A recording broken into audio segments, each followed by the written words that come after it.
कहां पर फंसा है ये पेच? सुप्रिया सुले कह रही है 3 से 4 दिन में हो जाएगा, लेकिन ये तो 2 महीने से चल रहा है। फंसा कहां है? देखिए गरिमा जी, ये उद्धव ठाकरे जी ने सीएम का जिक्र किया तो आप इतनी बड़ी बातें कर रहे हैं। अगर महायुति के लोग, कोई ऑब्जर्वर में कुछ लिखता है, कोई उल्टियां कर रहा है, कोई नालायक कह रहा है, कोई पोस्टर फाड़ रहा है, इस बात पे तो आपको कुछ लग ही नहीं रहा है। थोड़ी सी सवाल कर दिया, कुछ बातें कर दी तो ऐसा लग रहा है अनबन है। कहीं पर फंसा नहीं है, हम सब मिलकर साथ में निर्णय ले रहे हैं और डिसीजन ले रहे हैं। और ये शिंदे सेना के प्रवक्ता हो या बीजेपी के प्रवक्ता हो, भूतकाल में फंसे हुए, आप इनके पिछले सारे डिबेट निकाल के देखिए, वो सिर्फ यही बात करते हैं। फेसबुक लाइव, बाला साहब ठाकरे जी ने कहा था कांग्रेस के साथ जाएंगे तो दुकान पर, आगे बढ़ ही नहीं रहे। लेकिन ये जब महबूबा मुफ्ती जी के साथ में जो इन्होंने सरकार बनाई, उसके बारे में जिक्र करे तो मुंह फिरा देते। कहीं पर भी कोई तकलीफ नहीं है। और इनका कैसा ना, पेपर पे हम 2 लाख वोट यहाँ पर है, हम ये यहाँ पर है, प्लस माइनस, ये सिर्फ पेपर पे लिखते। इनका जब एक यहाँ पर खासदार 1 वोट से जीता था तो ढिंडोरा पीट रहे थे। अभी 2 लाख वोट हो या चुनाव के नतीजे क्या है कि 41 सीट में हम जीते हैं और हम उस तरह से आगे बढ़ने वाले हैं। और एक साथ मिलकर जो है, इनकी दुकान जो इन्होंने खोली थी वो बंद होने वाली, क्योंकि हमारी मोहब्बत की दुकान है।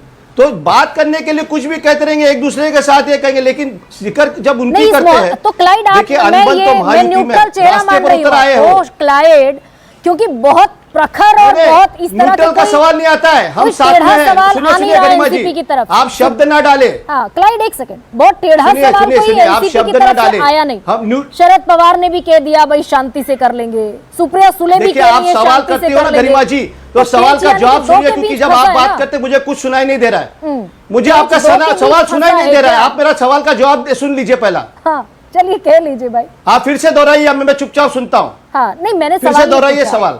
भाई आपका झगड़ा कुछ है नहीं, शरद पवार भी बड़े सलीके से बयान दे रहे हैं, सुप्रिया सुले भी सलीके से बयान दे रही है, तो ये झगड़ा क्या सिर्फ उद्धव ठाकरे और कांग्रेस के बीच है? ये आप कह रहे हैं, आपको लग रहा है आप नैरेटिव सेट कर रहे हैं। झगड़ा किसी का भी नहीं है, तीनों लोग बहुत प्रेम से रहते हैं। हम क्या रास्ते पर उतर के पोस्टर फाड़ रहे हैं, हम उल्टियां बोल रहे हैं, हम किसी को नालायक बोल रहे हैं, हम अच्छे से प्रेम से मोहब्बत में रह रहे हैं। तो अगर किसी को मोहब्बत से तकलीफ है तो ये देश को उन जैसे लोगों की जरूरत नहीं है। और महाराष्ट्र की जनता ने इन जैसे लोगों को उठाकर बाहर फेंक दिया है। तो फिर ये ध्यान में रखिए, उल्टी करने वाले, उल्टी आने वाली। हाँ फिर क्लाइड, इतनी मोहब्बत है तो ये पोस्टरबाजी क्यों है? फिर भाई तय कर लीजिए कौन मुख्यमंत्री बनेगा। पोस्टरबाजी कहां पर है? जब इनके लोग देवेंद्र फडणवीस बंदूक लेकर उसका पोस्टर लगाते हैं तब आप जिक्र नहीं करते। अरे देवेंद्र फडणवीस बंदूक लेकर पोस्टर लगाते, क्या वो गोली मारने जाने वाले? अब बदलापुर में इन्होंने गोली मार दी, एनकाउंटर नहीं है बोलते, और दूसरे दिन इनके लोग बंदूक लेकर पोस्टर लगाते, उसका तो जवाब दीजिए ना आप गरिमा जी। कितनी सीटें मतलब देवेंद्र फडणवीस जी का शूटर है क्या? प्रोग्राम कर चुकी क्लाइड, आप देखा कीजिए ना 7 से 8। हाँ देखा कीजिए आप, मैं प्रोग्राम कर चुकी हूँ उस पर।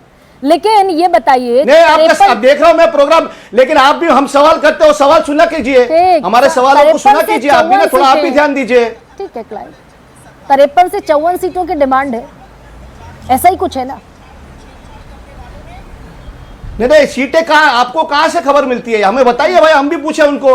सब मिलकर एक साथ बैठकर काम कर रहे हैं और अच्छी तरह से एक बातचीत चल रही है, सीट शेयरिंग का जो है, और हम प्रेम से बात चल रहे हैं। और जब समय आएगा तो आपको पता चलेगा।